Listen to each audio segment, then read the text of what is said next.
इसी वजह से लड़के उससे ईर्षा द्वेष रखने लगे। लगातार कि उसकी झूठी बातें प्रचार उनका करने लगे। और इसके माता पिता का नाम गार्गे और मैत्रायणी था। लड़कों ने इसे नीचा दिखाने के लिए एक षड्यंत्र रचा।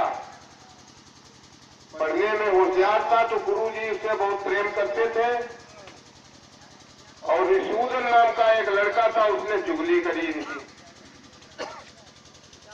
कहा ये गुरु माता के पास जाता है और इसके अंदर गलती है, दोषारोपण उसे लगाया। तो गुरु ने पहले विश्वास नहीं किया, ऐसा नहीं हो सकता है, लेकिन बार बार कहने पर उन्होंने कहा अच्छा देखेंगे। गुरु जी से कहा, और वो जाता तो था ही गुरु माता के पास, रोज उनकी सेवा में जाता था उस भाव से, लेकिन इन्होंने उन्हें दोष लगाया। गुरु जी से एक बार कहा आप कहीं बाहर चले जाइए, बहाना करके फिर आके देखिए आपके घर मिलेगा। तो गुरु जी गए, उन्होंने देखा, लौट के आए तो वो गुरु माता भी बुलाती थी किसी काम से, और वो केवल वो माता के रूप में ही देखता था उन्हें। लड़कों ने उस पर दोष लगा दिया। तो वो गुरु ने जब उन्हें उसे देखा तो वे नाराज हो गए, मन ही मन क्रोधित हुए और गुस्सा का बदला लेने के लिए उपाय सोचा। सालाना परीक्षा जब होती है, हुई, अच्छे नंबर में पास हुआ, सब लड़कों ने गुरु दक्षिणा दिया। तो उसने कहा गुरु जी हमें भी बताइए, आज्ञा कीजिए, कौन सी दक्षिणा आपको हम दें। तो गुरु जी ने कहा हाँ बताएंगे। फिर उन्होंने कहा अंत में कि तुम 1000 लोगों का कत्ल करके आओ हमारे पास, ये है तुम्हारे लिए दक्षिणा। तो चूंकि शिष्य था, गुरु को मानता था, उसने कहा हम आपका वचन पूरा करेंगे। वो गया जंगल में और 1000 कत्ल करने के बाद अपने गुरु जी के पास पहुंचा। कहा गुरु जी आपकी आज्ञा का पालन कर दिया हमने। तो उन्होंने कहा सबूत क्या है? कहा सबूत तो कोई नहीं, लेकिन हम 1000 मार के आए हैं। तो आप फिर जाओ, 1000 कत्ल करके आओ, और जिसका कत्ल करना उसकी एक उंगली काट लेना, उंगली काट के गले में पहन लेना, और जब 1000 उंगली हो जाए, माला बन जाए, तब हमारे पास आना। कहा ठीक है।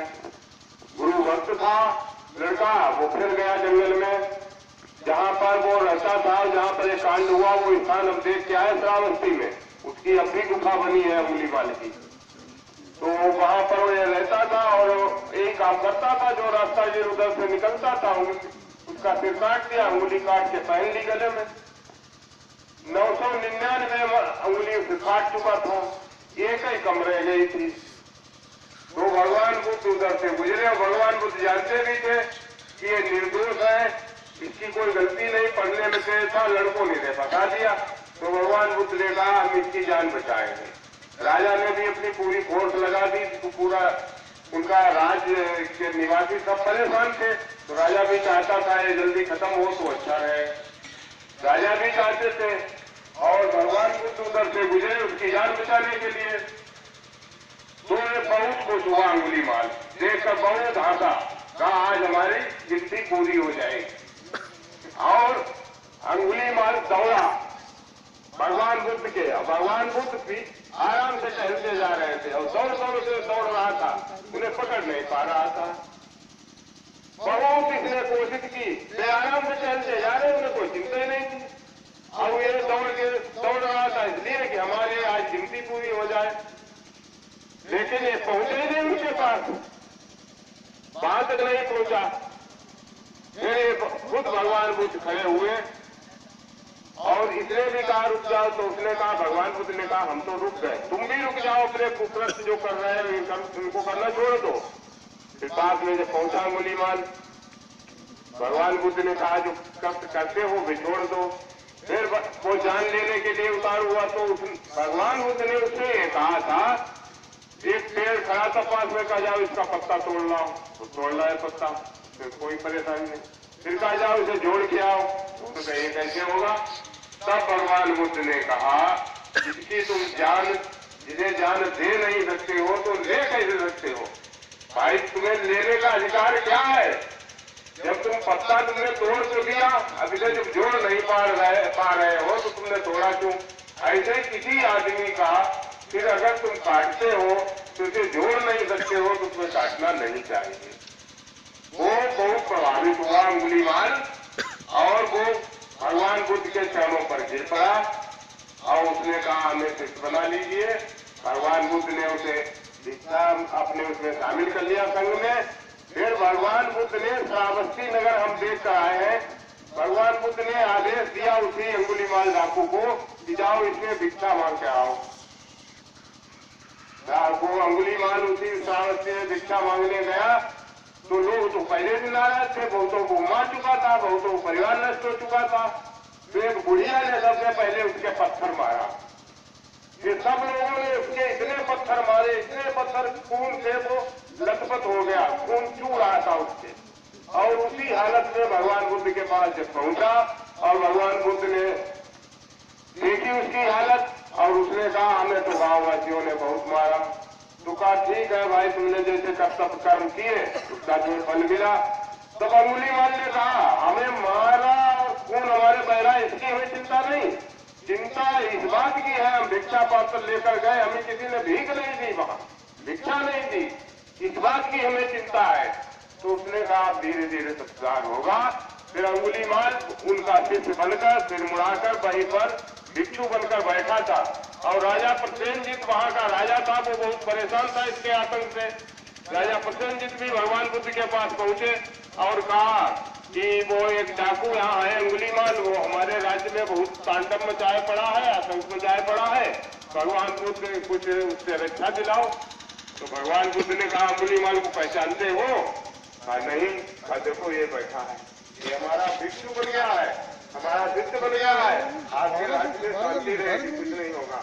तो ऐसा अंगुलीमाल था, अंगुलीमाल का दोष नहीं था, उसे निर्दोष बताया गया। इसलिए अंगुलीमाल फिर भिक्षु बनकर अरेस्ट बना। तो हमारे भगवान बुद्ध जो सभी दबे जिन्हें कोई नहीं चाहता था, मानता था, वंचित लोगों की इन सबकी रक्षा करने का काम भगवान बुद्ध ने किया है। सभी लोगों को साथ लेकर एक बार भगवान बुद्ध जा रहे थे और एक मेहतर जो सफाई का काम करता था, भाग गया, पीछे छुप गया। भगवान बुद्ध आ रहे और मजबूत है, छू जाएंगे। भगवान बुद्ध ने उसे बुलाया, कहा पहले समझते रहे भाई, वो संघ में शामिल हुआ, उसके साथ कोई भेदभाव नहीं हुआ और उसे संघ में शामिल किया, वो भी अरेस्ट हुआ।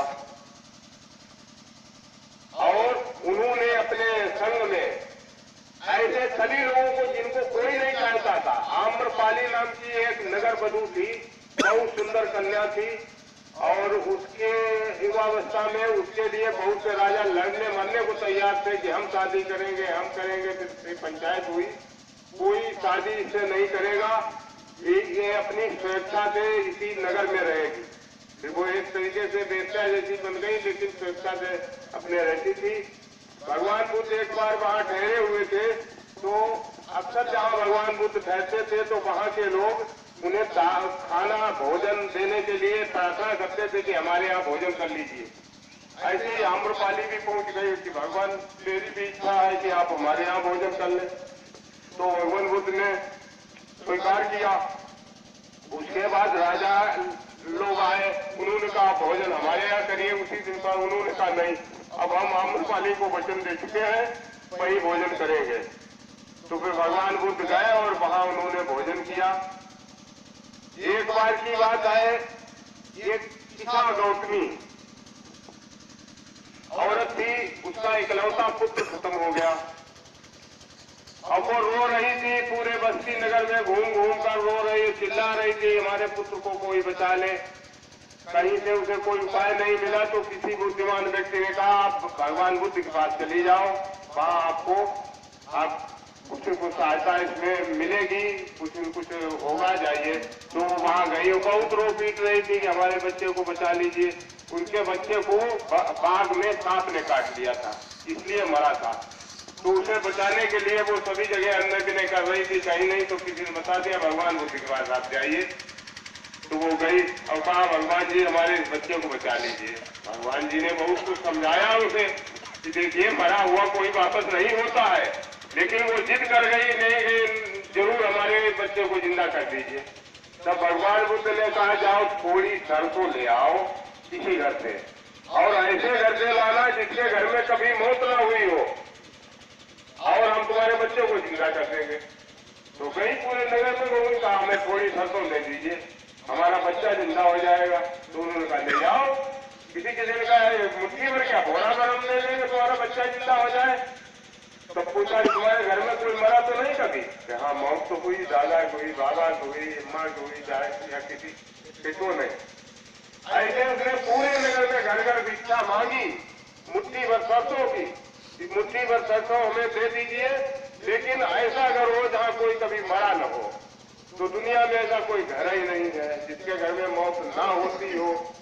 वो लौट के आई, सब जगह घूम के लौट के आई, और भगवान बुद्ध ने कहा हमें कोई मुट्ठी भर सरसों, ऐसा घर ही नहीं मिला जहाँ से मिलती। तो कहा फिर तुम क्यों बच्चे के लिए विलाप कर रही हो? घर घर मौत होती है, क्यों मुझसे डरती हो? समय पर आता है और वो समय पर जाता है, उसके लिए विलाप नहीं करना चाहिए। तब उसकी समझ में आया। यहाँ भी एक बार बताया गया था, एक चिंता नाम की लड़की थी, श्रावस्ती में रहती थी। तो जब इनकी ख्याति बहुत फैल गई, बहुत धर्म का प्रचार बहुत बड़ा हो गया, तो और लोग इनसे ईर्षा द्वेष करने लगे। तो चिंचा नामक ब्राह्मण कन्या थी, उसने कहा, उसे लोभ लालच दिया कि बुद्ध पर लांछन लगाओ। कहा कैसे लगाए?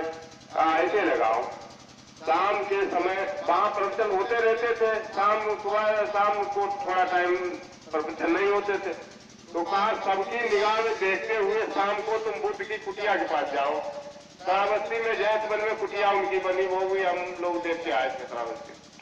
कहा कुटिया के पास शाम को टहलती हुई चली जाओ, और सुबह सबसे पहले पहुंच के सुबह उधर से चलती हुई आओ, ताकि लोग देखें ये कुटिया के पास जाती है और उधर से सवेरे को लौट के आती है, रात भर कुटिया में रहती है। ये लोग दोष देना चाहते थे उसके, तो उसने ऐसे ही करना शुरू कर दिया। 8-9 महीना बीते, तो यहाँ भी दिखाया गया, उसने पेट पर कपड़ा पड़ा लिए बांध, और बुद्ध जी प्रवचन वहां कर रहे थे, बहुत से लोग बैठे उनके सुन रहे थे। तभी पहुंच गई कि तुम तो बुद्ध यहाँ प्रवचन कर रहे हो, और ये गर्भ है तुम्हारे द्वारा हमारे गर्भ हुआ, इसकी भी तो कुछ देखभाल करो। तो लोग आश्चर्य पड़ गए, ये भगवान बुद्ध इतने बड़े सच्चे सिद्ध पुरुष है, और ये क्या लांछन लगा रहे हैं?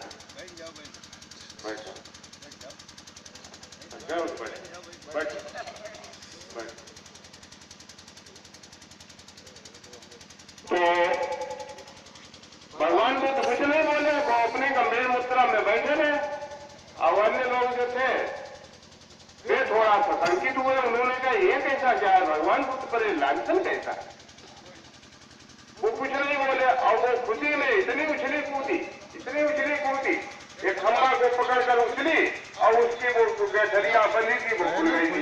इधर बांध ले। फिर उसे सबने खूब पीटा, बहुत बेइज्जती उसकी हुई और भगाई। पीछे बैनर बांध दे कथा वाला। एक बार भगवान बुद्ध को मरवाने के लिए ये नालागिरी नाम का एक पागल हाथी,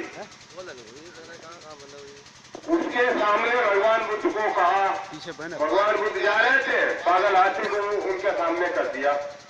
कहा ये पागल हाथी तो ये भगवान बुद्ध को मार ही डालेगा, अब हमें कुछ करना ही नहीं पड़ेगा। तो पागल हाथी जैसे भगवान बुद्ध के पास आया, उसने सूंड उनके चरणों पर रख दी, मारने के बजाय सूंड रख दी। एक बार भगवान बुद्ध आलार कलाम के आश्रम में गए, और आलार कलाम के आश्रम में पूजा होती थी। एक कमरा उनका आश्रम में बना था जिसमें चंदन के चेले पड़े थे। जिस दिन भगवान बुद्ध वहां पहुंचे, उससे पहले ये काला नाग था बिस्तर, उस कमरे में जहाँ चंदन के चेले पड़े थे घुस गया, बैठ गया। भगवान बुद्ध वहां पहुंचे, उन्होंने कहा आज हम यहाँ ठहरेंगे। तो कहा ठीक। उन्होंने आश्रम वालों ने देखा भगवान बुद्ध जी से ठहर लीजिए, ठहरे, और कहा कि उस कमरे में मत जाना जिसमें चंदन के चेले पड़े। कहा क्यों? का उसमें काला नाग बहुत भीतर सांप घुस गया है। हम लोगों ने पूजा करनी छोड़ दी, कोई उसके कमरे में जाता ही नहीं था पूजा करने के लिए चंदन की चैले लेने। भगवान बुद्ध ने कहा हम उसी कमरे में लेते हैं जहाँ सांप है, जहाँ आप कहते हो काला नाग सांप है, हम उसी में लेते हैं, हम और कहीं नहीं जाएंगे। गए तो भगवान बुद्ध ने अपना आसन लगाया, पालथी मार के बैठे, तो वो सांप भी निकल आया और वो ऐसे फन खड़ा करके वो भी खड़ा रहा। भगवान को तो पता ही नहीं था, वो तो अपने समाधि में बैठे थे। और वो जब समाधि उनकी टूटी होगी, जब कभी 2-4 घंटे में कभी टूटी हो, तो देखा सांप भी ऐसे खड़ा रहा, वो भी इधर उधर नहीं लटना। तो भगवान बुद्ध की जब निगाह गई तब बुद्ध जी ने कहा मित्र दोस्त आप तुम चले जाओ। तो उसे फन नीचे किया और चला गया। ऐसे हमारे भगवान बुद्ध थे। ऐसा उदाहरण और किसी महापुरुष में नहीं मिलेगा जैसा भगवान बुद्ध के पास ज्ञान था। अच्छा, और भगवान बुद्ध को कमी क्या थी? वो तो एक राजा के लड़के थे, कपिल वंश में, शाक्य वंश में सुधोधन के लड़के थे, महामाया उनकी माता थी। तो राजपाट तो थाई राजा के लड़के थे, राजकुमार थे। वो चाहते तो जीवन भर अपने आराम से ऐसो आराम से जिंदगी व्यतीत करते, वो क्यों घर बार छोड़ते? थोड़ा हमारे समाज के लिए उन्होंने अपना राजपाट छोड़ा, घर बार छोड़े, बच्चे छोड़े, सुख सुविधा छोड़ी और वहां से वे घर बार छोड़कर, जबकि उनकी पत्नी भी थी, बच्चे भी थे, माता पिता किसी की राय नहीं थी, लेकिन इन्होंने क्यों घर छोड़ा ये भी बात बता दें आपको। वहां पर ये नगर था, एक तरफ साथी लोग रहते थे, एक तरफ कोली लोग रहते थे, बीच में रोहिणी नदी थी। नदी जल के बंटवारा पर लड़ाई हुई तो साथ के वंश के नौकर को कोलियों ने फेंक दिया। तो दोनों तरफ के लोग बहुत उत्तेजित हो गए। शाक्य वंश में उन्होंने युद्ध की तैयारी कर दी इसी बात को लेकर। पहले बहुत समझाया बुझाया, नहीं माने।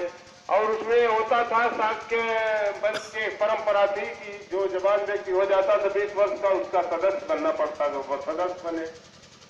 तो ये नदी जल बंटवारा की जब बात आई तो युद्ध की तैयारी हुई। सेनापति ने कह दिया कि सेना में अनिवार्य भर्ती होगी, हर घर से व्यक्ति भर्ती किया जाएगा और युद्ध होगा। तो उस समय बचपन का नाम सिद्धार्थ था। सिद्धार्थ ने कहा कि युद्ध ही हर समस्या का हल नहीं है, युद्ध करना नहीं, बातचीत, समझौता, सुलह समझौता, दोनों तरफ से दो लोग सदस्य हुए, 5वां कर लिया जाए और उसका फैसला हो तो अच्छा रहेगा। ये माने नहीं। तो जब उन्होंने कहा कि युद्ध ही हर समस्या का समाधान नहीं है, तो शाक्य संघ का जो था उसके अनुशासन भंग की बात मानी गई कि इन्होंने बात कही क्यों, ऐसा नहीं कहना चाहिए। तो 3 दंड इन्हें सुनाए थे। सिद्धार्थ को 3 दंड दिए थे, या तो तुम्हारी संपत्ति की जब्ती, खेती पाती है सब जब्त हो जाएगी, या देश निकाला। और या तो संपत्ति की जब्ती कराओ या देश निकाला। तो इन्होंने अपने माता पिता को समझाया, 3 बातें थी उसमें ये समझाया कि अगर हम आपकी संपत्ति की जब्ती हो जाएगी तो रोजी रोटी कैसे चलेगी, क्या करोगे, परेशान हो जाओगे। अगर मान लीजिए मृत्युदंड दिया जाता है तो संसार से चले जाएंगे। और देश निकाला में हम जीवित तो रहेंगे, कहीं कहीं तो रहेंगे, यहाँ नहीं और कहीं रहेंगे। तो देश निकाला इन्होंने स्वीकार कर लिया। फिर इन्होंने अपने साथ जो सारथी था घोड़ा और उसके साथ ये वहां से निकले और अनोमा नदी के पास पहुंचे। उन्होंने जटाया गया अपनी तलवार से काट के और सारथी को वापस दे दिया और कहा चलो। सबसे पहले मगध देश में गए जिसे आज बिहार कहते हैं, और वहां झोपड़ी बनाकर ये रहने लगे। इनके साथ में 5 ब्राह्मण भी साथ में गए थे, वो भी पास में झोपड़ी बना के रहने लगे। वो इनके बाद में उन्होंने सूचना इन्हें दी जाकर कि अब आप घर वापस लौट चलो, और वो विवाद शांत हो गया है, अब वहां पर कोई विवाद नहीं है, उनका समझौता हो गया है कोलियों साथियों। भगवान बुद्ध जो बचपन का नाम सिद्धार्थ था, इनके पिता का नाम सुद्धोधन, और महामाया जो थी वो कोली जाति की थी, जिसे आज कोली कहते हैं, और पिता शाक्य वंश के थे। तो देखिए यहाँ पर विचार करने वाली बात है कि उसमें जाति पाति का भेदभाव नहीं था, सब ऊंच नीच कुछ नहीं था, बराबरी थी, ब्याह शादी होते थे। पिता शाक्य थे, वो कोली थे, वो बारात हो गई, और इनकी भी लड़की बहन उनमें हो जाती थी, उनकी इनमें हो जाती थी, ऐसी समानता की व्यवस्था थी। ये बाद में कठिन बना दी गई। तो पहले मगध देश में गए, वहां बिंबिसार इनसे कहते रहे तो हमारी आदि सेना चाहे ले जाओ, और युद्ध की जरूरत हो युद्ध करो, और न चाहो तो हमारे राज्य में रहो, हम तुम्हें अपना आधा राज्य दे देंगे, तो आप यहाँ रहिए, सन्यासी मत बनिए। लेकिन ये नहीं माने, वहां से गए, ये कई आश्रमों में भ्रमण किया, और इन्हें कहीं संतुष्टि नहीं मिली। आलार कलाम, उद्दगाम, पुत इनके आश्रम में गए, फिर वहां भी नहीं, जब इन्हें कोई उससे फायदा मालूम हुआ तो एक गया, एक स्थान है, वहां पर राजऋषि नगरी नाम का आश्रम था, राजऋषि नाम का, और निरंजना नदी थी, उर्वेला जंगल था। उर्वेला का इतना घना जंगल था कि वहां पर दिन में भी आदमी जाने से घबराता था। वहां पर एक पीपल के पेड़ के नीचे बैठ गए, और इन्होंने वहां पर ध्यान अपना लगाया। इनका गौतम बुद्ध का ध्यान जो था, किसी व्यक्ति का नाम नहीं लेते थे, नाम नहीं जपते थे, ना किसी की पूजा करते थे, इनका केवल काम था शरीर पर परीक्षण करते थे। इन्होंने अपनी प्रयोगशाला शरीर को बनाया था। ये देखते थे नाक से सांस आती है तब क्या मालूम होता है, यहाँ से सांस जब भीतर जाती है तब क्या मालूम होता, बाहर आती तब क्या मालूम होता, इस पर ध्यान लगाते थे। और हमारे इस बौद्ध धर्म में किसी का नाम नहीं जपा जाता, केवल उनका मान सम्मान किया जाता है, नाम रटा नहीं जाता। जैसे अन्य धर्मों में किसी महापुरुष बता दिया, भगवान बता दिया, अवतार का बता दिया, का इनका नाम जपते रहो, इसमें नाम नहीं रखा जाता। केवल ये उसी पर ध्यान केंद्रित करते थे कि सांस कैसे आती है, कैसे जाती है, शरीर में क्या हलचल होती है, क्या हलचल कैसी होती है, इस पर ये ध्यान देते थे। 1 वर्ष तक इन्होंने कठोर तपस्या की। 29 वर्ष की आयु में घर से निकले, और 35 वर्ष की आयु तक ये तपस्या में लीन रहे। तपस्या करते करते इनका शरीर इतना क्षीण हो गया था कि हड्डी ही हड्डी शेष रह गई थी, मांस और रक्त नाम की चीज नहीं रही। एक बार इन्होंने सोचा आप चले इसे नगरी में और कुछ मांगे और कुछ खाएं तो शायद शरीर में रक्त प्रवाहित हो, तो चल फिर सके। वे जा रहे थे तो थोड़ा चल पाए, गिर पड़े। तो सुजाता उधर से दूध लिए आ रही थी, उसने देखा एक व्यक्ति बेहोश पड़ा है, तो उसने दूध पिलाने की कोशिश की। दूध इन्होंने पी नहीं पाया, लेकिन कटोरे का दूध इनके होंठों में लग गया। तो थोड़ी सी इनमें जन जागृति आई, ऐसा मालूम हुआ कि शरीर की प्राण बहाल हो गए। फिर ये थोड़ा इन्हें होश हुआ तो फिर एक कटोरा दूध उससे मांगा और पिया, तब फिर ये चलने लायक बन पाए। जंगल में जब तपस्याएं करते थे, कभी पेड़ के ऊपर से कोई फल गिर गया तो उसे लिया, या एक दाना खा लिया। एक हमने पर्चा आप लोगों को दिया है, उसमें लिखा है कैसे कैसे अपना आहार व्यतीत करते थे। कभी खली खा ली थोड़ी, कभी एक दाना डाल लिया, कभी एक दिन में एक बार मिल गया, कभी एक हफ्ता में एक बार मिल गया, कभी 15 दिन में एक बार मिल गया, कभी महीना भर में। यानी शरीर पर इन्होंने कतई ध्यान नहीं दिया। ये इतना लीन हो गए थे, मार्केट में जाते थे, हड्डियां इकट्ठी करके तकिया बना लेते थे, लड़के इनके ऊपर थूक देते थे, पेशाब कर देते थे, अपमानित करते थे। ये बिल्कुल विचलित नहीं हुए, फिर भी अपने ध्यान में लगे रहे। तो हमारा बौद्ध धर्म है ही सहनशीलता का। कोई आपको बुरा भला भी कह जाए तो आप बदले में बुरा भला न कहें। वो जो ऐसा करेगा वो खुद अपना भरेगा, आप अपनी राह पर सही रहे, सच्चाई पर रहे। एक बार ये बैठे थे तपस्या में वहां, तो वहां से 2 स्त्रियां बताते, नर्तकी थी, वो गाते हुए निकली। एक का नाम संगीता था, एक का नाम सुमीता।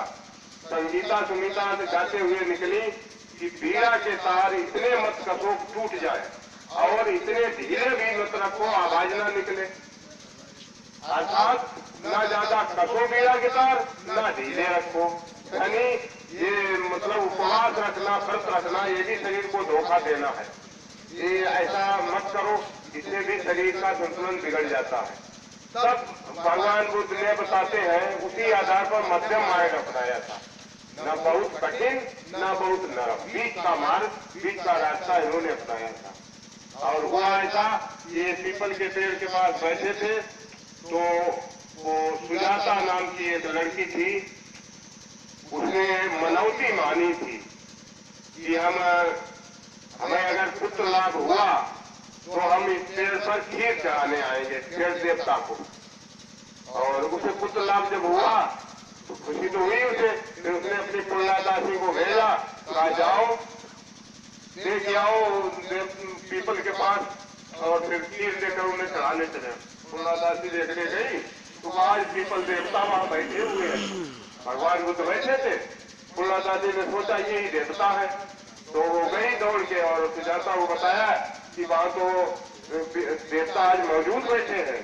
तो शुद्ध दूध में उसने खीर बनाई और लेकर वहां गई और सामने थाल रख दिया।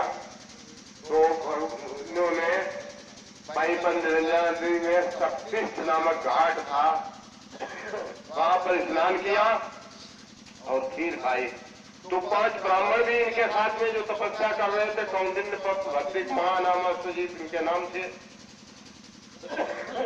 तो उन्होंने कहा अब तो भगवान गौतम बुद्ध व्यस्त हो गए, अब नहीं है सिद्धि प्राप्त कर पाएंगे, ज्ञान प्राप्त तो भी नहीं मिलेगा। तो वे छोड़ के चले गए। लेकिन इन्होंने खीर खाने के बाद ये कहा कि अगर मुझे सिद्धि प्राप्त होने वाली है तो खीर का जो पात्र है हम नदी में डाल रहे हैं, ये उल्टी तरफ है, जैसे धारा उत्तर से दक्षिण को बह रही है और हम बर्तन डालेंगे ये दक्षिण से उत्तर को बहने लगेगा तो हमें अंदाज हो जाएगा